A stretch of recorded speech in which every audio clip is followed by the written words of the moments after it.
বাংলার বাইরেও নেতাজি সুভাষচন্দ্র বসুর ১২৮তম জন্মজয়ন্তী পালন হলো মর্যাদার সঙ্গে। বৃহস্পতিবার দিল্লিতে রাষ্ট্রপতি ভবনে নেতাজির ছবিতে ফুল দিয়ে শ্রদ্ধা জানান রাষ্ট্রপতি দ্রৌপদী মুর্মু। এদিন দিল্লির পুরনো সংসদ ভবনে নেতাজির প্রতিকৃতিতে ফুল দিয়ে শ্রদ্ধা জানান প্রধানমন্ত্রী নরেন্দ্র মোদী। শ্রদ্ধা জানান প্রতিরক্ষা মন্ত্রী রাজনাথ সিং। এদিন সমাজ মাধ্যম এক্স হ্যান্ডেলে রাহুল গান্ধী ও প্রিয়াঙ্কা গান্ধী নেতাজি সুভাষচন্দ্র বসুর স্মৃতির প্রতি শ্রদ্ধা জানান। ওড়িশার মুখ্যমন্ত্রী মোহন চরণ মাঝি নেতাজির মূর্তিতে ফুল দিয়ে শ্রদ্ধার্ঘ্য জানান। নেতাজিকে শ্রদ্ধা জানান ত্রিপুরার মুখ্যমন্ত্রী মানিক সাহাও। জাপানের টোকিওতে ভারতীয় দূতাবাসে নেতাজির প্রতিকৃতিতে শ্রদ্ধার্ঘ্য নিবেদন করেন অসমের মুখ্যমন্ত্রী হেমন্ত বিশ্ব শর্মা।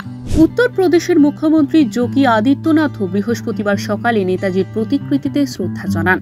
এদিন ভোপালে নেতাজিকে শ্রদ্ধা জানান মধ্যপ্রদেশের মুখ্যমন্ত্রী মোহন যাদব। ব্যুরো রিপোর্ট, ওঙ্কার বাংলা।